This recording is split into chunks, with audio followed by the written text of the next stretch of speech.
मीरा भाईंदर के पूर्व भाजपा विधायक नरेंद्र मेहता को उनके स्वामित्व वाले 7-Eleven क्लब के मामले में सुप्रीम कोर्ट ने बड़ी राहत दी है। पत्रकार धीरज परब की याचिका पर मुंबई हाई कोर्ट ने इस मामले की जांच के लिए आर्थिक अपराध शाखा को निर्देश दिए थे।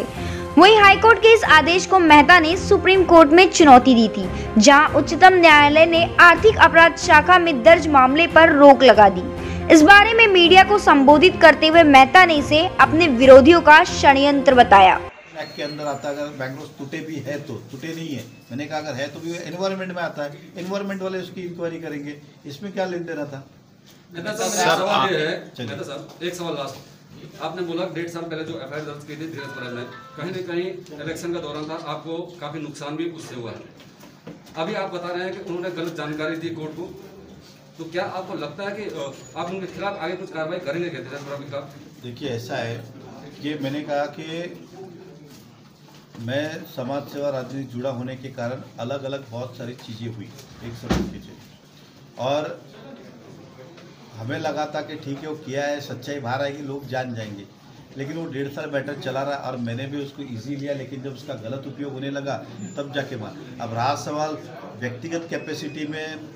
मानहानि हो या और कोई हो, क्या करना है वो होटल और मैंने दोनों ने डिसीजन अभी तक नहीं लिया। मेहता साहब का नया डीसी रूल जो है कब से चला आ रहा था, लेकिन पब्लिश अभी हुआ है, तो आप मुझे बताइए आप क्या बोलेंगे। आप अब तो मेरी सरकार नहीं है, तो ये बोलूँ कि शिवसेना गवर्नमेंट ने मेरे होटल को देख के कायदा बदल दिया महाराष्ट्र का। तो मैंग्रोव कत्ल का केस लगा, मैंने क्या कहा, मैंग्रोव था कि नहीं था ये मेरे बोल। मैंने बताया कि जब प्लॉट ही 2010 में म्युनिसिपल कॉर्पोरेशन ने बनाव किया,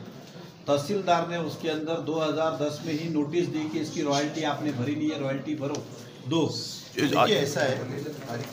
धीरे धीरे सच्चाई बाहर आ रही है, ये भी सच्चाई बाहर आ जाएगी 2 दिन बाद, 4 दिन बाद, 8 दिन बाद। मैं दावे के साथ कहता हूँ, एक सिंपल है, आप लोग भी इधर मैंने कहा कि 5-5 कमिश्नर आकेंगे एग्जाम्पल, मैं सिंपल बोलता हूँ, अभी जो कमिश्नर है शिवसेना की सरकार है, उससे कुछ 1 का 2 FSI लेके दिखा दो आप, कितनी बड़ी, ऐसा नहीं होता ना, साइनिंग वाला कुछ गलत नहीं कर पाएगा ना, ठीक है आपको थोड़ा बहुत सपोर्ट, लेकिन वो ऐसा नहीं कि 1 का 2 कर देंगे, ठीक है आप काम करो उधर जाके ये बना लो। इस मामले में आपका कोई नुकसान हुआ है? नहीं, वो मैंग्रोव्स का मामला खारिज हो गया है, क्या हो गया है, मैं आपको, मुझे ऑर्डर आने की कॉपी जो है उसकी राह देख रहा हूँ, पर मुझे जो जानकारी ये दी गई है कि वो खारिज वगैरह ऐसा कुछ किया नहीं है। उन्होंने ये कहा है कि भाई उनको जब हाईकोर्ट ने 2019 में जब ऑर्डर दिया था एफआईआर दर्ज करने का, तो उस टाइम वो पार्टी नहीं थे और उनको सुना नहीं गया था, तो वो हिसाब से उन्होंने बोला है कि भाई हाईकोर्ट में जब वापस जाके आप जो है वो सुनवाई करो और उसके ऊपर फ्रेश ऑर्डर। तो इस तरह का जो हमारे वकील ने जो बताया उस तरह की जो जानकारी है, तो उसमें किसी भी तरह की उनको कोई क्लीन चिट या ऐसा कोई दिया नहीं गया है। फाइनेंस कर रहा है तो कैसे रहता है मालूम है कि चोर लुटेरों को ज़्यादा ये रहता है कि भाई पैसा कहाँ कहाँ से आता है, तो ये कहावत है। तो इसमें आपको मालूम रहेगा कि लास्ट टाइम भी जब 2019 में, सितंबर 2019 में भी जब ऑर्डर हुआ था हाईकोर्ट ने एफआईआर दर्ज करने का, उस टाइम भी उन्होंने इसी तरह के मेहता जी ने आरोप किए थे, और उस टाइम भी मैंने यही जवाब दिया था कि मेहता जी के ऊपर जो है बहुत से गुने दाखिल है अलग अलग तरीके से। उस टाइम उन्होंने एफिडेविट में अभी कुछ दिया 19-21 कुछ ऐसे कुछ है, 20-21 गुने, बाद में एक बलात्कार का उनके ऊपर एक गुना हुआ है और भी कुछ ज़मीन के मामले का गुना हुआ है, और उनकी लोकायुक्त से उनकी ओपन एंटी करप्शन की इंक्वायरी चल रही है भ्रष्टाचार के पैसों के मामले में। तो मैंने यही बोला था कि भाई इन लोग को ज़्यादा से ज़्यादा वकील जो है वो सामने वाला वकील भी देखता है ना कि भाई आदमी कैसा है, तो अभी इनके जैसा आदमी और इतना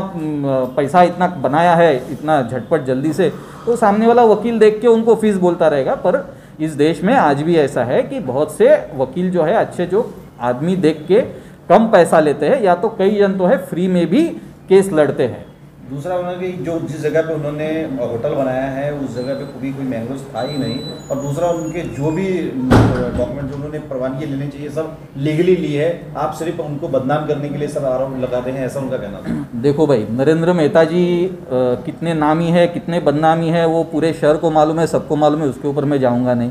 सब जानते हैं भाई कैसे क्या है। और दूसरी बात रही मैंग्रोव्स की बात, तो राजा भाई आप भी थे जब 2010 में फरवरी 2010 10 फरवरी 2010 जब हम वहाँ गए थे, जो बड़े पैमाने पे इनके ज़मीन पे और आजू बाजू में जो है बड़े पैमाने पे मैंग्रोव्स में कचरा और मिट्टी की भरनी चल रही थी, और आप भी वहाँ विटनेस थे, और 37 कुछ ऐसे डंपर जो है वह जगह पे जो है जहाँ किए थे, और उस दिन बाद में जो है सभी पुलिस वाले, जिला प्रशासन सब आए थे। और उस 10 फरवरी 2010 को पहला गुना दाखिल हुआ था, और ये भी उस टाइम महापौर थे, और जब गुना दाखिल होने की उनको भनक लगी कार्रवाई होगी, तो उसी दिन उन्होंने लेटर दिया है 10 फरवरी 2010 को कि भाई मेरी जगह में इनलीगल बर्निंग कर रहे हैं। और दूसरी बात रही मैंग्रोव्स की वगैरह बात, तो देखिए मैंग्रोव्स के जो भी गुने 2010 से जो भी गुने जो दाखिल किए हैं वो महसूल प्रशासन ने, शासन ने किए हैं। उसमें कुछ महापालिका ने भी कुछ गुने दाखिल किए हैं। दूसरी बात उसमें ऐसी है कि उनका कहना है कि भाई सब लीगल परमिशन है। तो जैसे मैंने आपको बताया प्रोविज़न, डीसी रूल में प्रोविज़न क्या है, वहाँ परमिशन क्या दी गई है, एफएसआई की परमिशन किस तरह से दी गई है, वहाँ प्रोविज़न एक्चुअल क्या है, तो ये सब जो है क्लियर कट। मेरा एक ही कहना है कि अगर कोई आम आदमी या आम किसान कोई जाता है, कोई सोसाइटी का रहवासी जाता है, तो उसको पूरी नियम की किताबें थमा देते हैं, उसको तो एक एक छोटा दाखला लेने के लिए भी उसको इतनी परेशानी होती है। तो इनको जो डीसी रूल में प्रोविज़न नहीं है, जो हाईवे वहाँ नहीं है, ये CRZ के इशू में वहाँ ये है, मैंग्रोव्स के इशू में है, इतने गुना दाखिल है, तो भी इनको इतनी परमिशन कॉरपोरेशन देता है।